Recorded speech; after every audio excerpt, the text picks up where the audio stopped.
No, very often we find ourselves getting involved in things driven by a sense of symptom. Something is a little dissonant. We don't know why.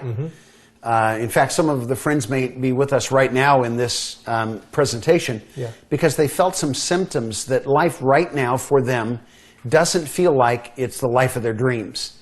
It's less likely true for the person who's in the go-for-it mode, who believes that they're on the right track, and they just need some fine-tuning, some tips and techniques that allow them to get a little better at what they're doing right now. Boy, there's a good chance that those are the people that go take part in a one-part workshop or a seminar, and they go back and they say, it might tweak me a little bit.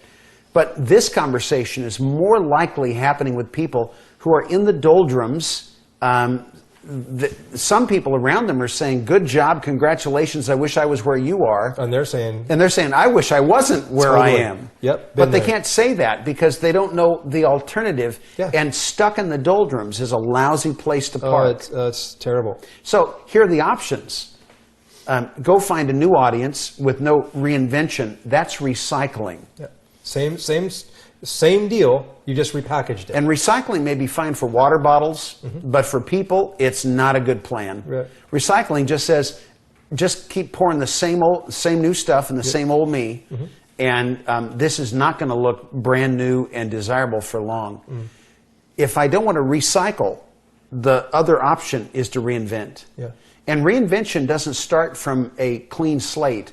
Reinvention starts from what we call the cocoon experience, where we can go inward rather than outward, where we can do a discovery on what we have that's been exposed in the same way that the caterpillar, there's no way the caterpillar could conceive what it means to be a butterfly, but their DNA points toward that next phase, next season of life.